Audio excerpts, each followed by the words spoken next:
The Florida Panthers, is this finally their year? Do they join their Floridian brethrens, the Tampa Bay Lightning, and go ahead and win their first Stanley Cup? Florida has a dominant team, but unfortunately, the only thing standing in Florida's way is maybe another team from Florida. Going to be a really hard path. We're going to talk all about the Panthers roster. We're going to talk all about the Panthers and their playoff preview here. We're going to talk about their power play, penalty kill, shots, goaltending, matchups. We are going to talk Florida Panthers. So let's get after it. This video series on our channel is brought to you by BetUS. We use BetUS's odds and odds makers to help us rank our teams in this video series. Look, if you're going to invest millions of dollars in odds makers, actuaries, and mathematical data science in order to go ahead and rank the NHL, who are we to tell Vegas or any of these folks that they're wrong in $1 billion a year business? And if you want to go ahead and be right or beat the odds makers, sponsor us by going down below and clicking the link if you're over the age of majority, heading over to betus.com to get your 125% playoff bonus to go ahead and beat the odds makers and pick your favorite team to win the Stanley Cup or daily NHL betting. First things first, where do the Florida Panthers rank? Some people have them ranked number 1. Some people have them ranked number 2. Very few people have them outside of the top 2 going into the playoffs. Going over to BetUS, they have them ranked at number 2 with an odds of plus 550. That is one of the best odds to win the Stanley Cup on a very reputable site. So we have them ranked at number 2. BetUS has them ranked at number 2. Let's find out the reasons they're going to win the cup, and let's find out the reasons they may lose the cup. The number 1 reason the Florida Panthers are going to win the Stanley Cup, surprise, surprise, it's scoring. This team's all about goals, and that's bananas because they have the Maple Leafs in their division who are also all about goals, but Florida outscores them. This is the best scoring team in the NHL. It's not even close. Number 1 for goals for. Number 1 in Corsi. That's shots directed to the net that could possibly be blocked, count as a shot or gone wide. They are number 2 in goals for percentage. That means the amount of shots they take versus the amount they score. They're number 2. When you take a look at high danger chances, they're number 1. And if you want to see this all in pictures so you get an idea of how badass the Florida Panthers and the Big Cats are, take a look at their 5-on-5 offense. These are shots directed towards the net. When you take a look at this heat map, you see a lot of red and you see it in the dangerous area of the low slot. You also have it at the top of the circle. This is a team that pushes for goals. You want to know why there's 2 red circles just below the blue line there? It's because their defensemen are so active that they take 4 or 5 steps in before they go ahead and shoot. They're not shooting from the blue line. They're stepping up and acting like a 4th forward. So this is the best offense in the NHL. When you take a look at their finishing is pretty good. The red heat map shows where they're scoring from, and it's right down the pipe in the middle of the ice. They generate a lot of scoring chances from the point. You don't necessarily want to be generating a ton of scoring chances from the point, but you can consider these bonus goals. Teams really do want to do what Florida does there in shooting and get pucks to the low slot in order to score. But hey, if you're going to score from the top of the point, you'll take them all day. So the fact that they're getting bonus goals, as I call it, from the points without tips, these are just going straight in, because remember, if they were tips, it would count near the net.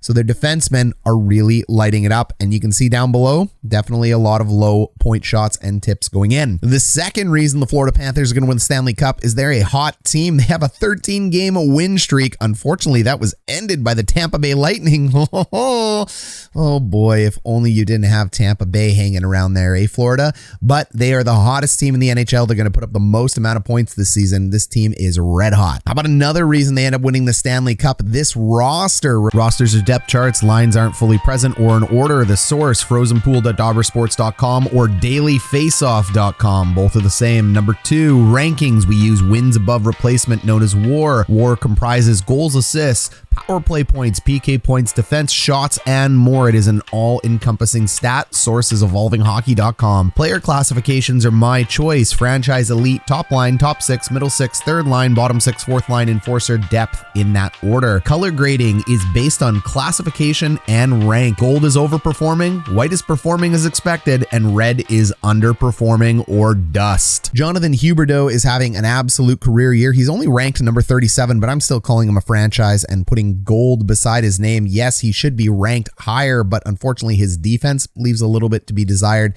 However, how can you hold down the second leading point getter in the league right now, as well as the number one winger? Alexander Barkov's an absolute franchise center. He comes in at number 17. The guy's a monster. Claude Giroux comes in ranked at 268. I'm not going to highlight him in red. The unfortunate thing for Giroux is when you trade teams, it totally screws up your WAR and your season rankings. So he is much better than his rankings lead on. You've got to account. Stats aren't always fully right. That's why you got Coach Ryan D here interpreting them for you.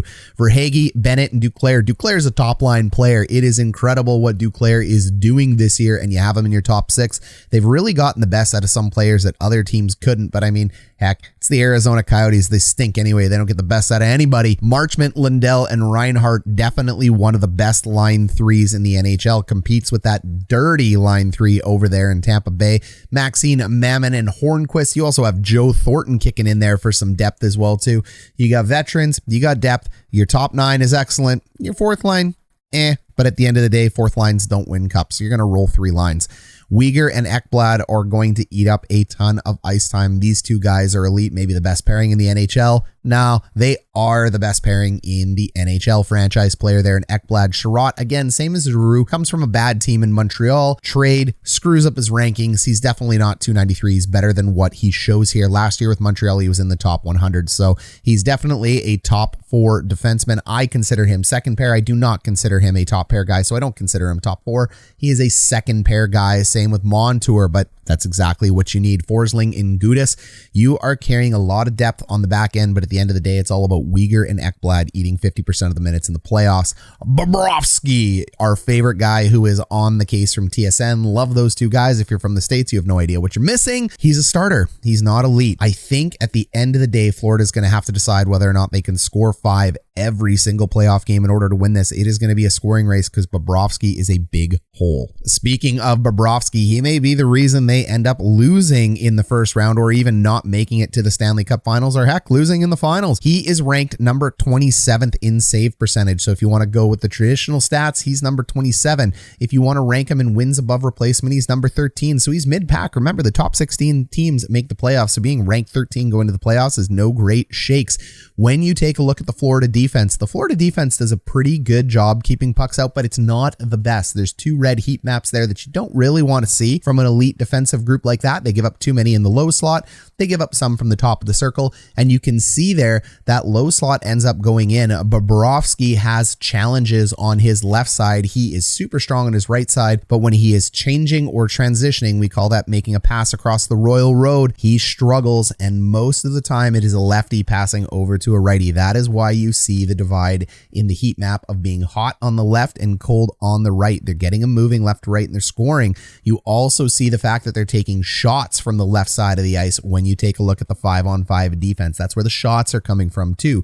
So it matches. Bobrovsky could be a reason they don't get a cup. Remember, I was talking to you about the Royal Road. The Royal Road's the most dangerous chance in hockey, and the Florida Panthers give up the 17th most high danger chances in the NHL. That's not good. You don't want high danger chances or post-to-post pad saves by your goalie. So this isn't ideal. When you're coming in below number 16, this is not the sign of an elite team. An elite team needs a top 10 goalie, and they need to reduce high danger chances. So the chances that they're getting, they're not just shots, they're dangerous ones. Their special teams is another reason they may struggle in the playoffs. Special teams matters. Look, I know the whistles go away, but when you get on the power play, you have to score. Their power play is good for number 7. It's what we call good enough, and it's shocking for a team this good. They are so good and dominant 5-on-5. Unbelievable. The best team in the NHL, 5-on-5, best team in the NHL, period in that sense. But then you're number 7 in the power play. Very strange, but it's still a respectable 24.7. That power play picks up, they could be dangerous. But if the power play ticks down, could be a reason they lose. Their penalty kill could absolutely be a reason they lose the cup. Look, we know Bobrovsky struggles. We've talked about it. We've talked about high danger chances. Guess what contributes to high danger chances? The penalty kill. Now, the high danger chances we looked at were 5-on-5 specifically. So don't look at this and think, hey, oh my God, the penalty kill's bad. That's why their danger chances are high. Nope. This is separate from those high danger chances. So they're number 17th in the NHL for high danger chances 5-on-5, and they're number 17 in the NHL for penalty kill. You need a good penalty kill to do dominant things in the playoffs. this could be sketchy, especially when you're playing teams with the power plays that you see in the East. Why don't we talk about the path to the Cup? For a team that finished first in the East, they still have one of the hardest, if not the, well, it's hard. It's a hard path. I don't know where I was going with that. I was going to say hard path and then hardest. Oh, well, lots of talking, lots of teams to break down. You got to beat Washington, number 14. I think that's a pretty easy win. You're going to do it in 5 or 6. But Washington's a heavy team, so you got to get out of there without injury. Then you got to beat Tampa Bay or Toronto, ranked and tied actually at number 4, but ranked 4 and 5 respectively. Then you got to beat the champion of the Metro, whoever that is. They're going to be a decent team. They're not as strong as the Atlantic, but it's still the champion of the Metro. And then you're likely going to face Colorado or Calgary, ranked 1 or 3. That's pretty scary. So if you end up winning the Stanley Cup, you've deserved it. There is no easy path for the Florida Panthers, even though they finished number 1. The final reason they may lose in the Stanley Cup playoffs is they're a light and passive team. We pull up this chart here and we can see the size of the Florida Panthers. They're right there with the Toronto Maple Leafs as one of the lighter, more passive teams. And we know in the playoffs, big bods and aggressive teams do pay off because they don't call penalties. Look, you can complain all you want. This is the way it's built. So you got a lot of skill, but when you go up against a team like the Tampa Bay Lightning, who are much heavier, and you might be thinking they're passive, they're not. Go watch my Tampa Bay Lightning video. There's a reason they're a little lower on the passive scale. They bump up and get hyper aggressive for the playoffs. Remember that 8-4 loss? Well, there you go. The Tampa Bay Lightning are heavy. The Boston Bruins are heavy. The Carolina Hurricanes, the Toronto Maple Leafs, not so heavy. So you're going to have a split, but you are going to have to get through physical teams, and that physicality may be why they lose. All right, let's round this up. Why are they going to win? Scoring, hot team, elite roster. Look, you may think, hey, you didn't give them enough positives and way too many negatives. When you're talking about scoring and you're talking about this roster, that's enough. Those are the two most important things in the NHL. You score because of your roster. Depth of roster, scoring matters the most. You don't need a whole bunch of check boxes in the left box to win. When you think about losing, look, I've been saying this all year. I believe the Panthers have holes. That's why they have 5 negative checks in the reasons they're going to lose. They have a challenge in front of them, but it's all possible to overcome. These aren't major game-breaking, end-the-world events, but they are holes. This isn't a perfect ship. This is a ship that has a few holes in it, and if some water gets in too quickly, it could sink. Okay, Big Cat fans, let me know what you think of my breakdown. Did I end up getting it right? Do you like what you're doing? What do you feel about the Stanley Cup going forward this year? I'd like to thank the one Florida fan for watching. Good luck in the playoffs. Sorry. It's just a takeoff Florida man. So now it's Florida fan. And that's what you get. So if you're new to this province, you win all the championships in the world down there in Florida. So, you know, we got to rub you sometimes.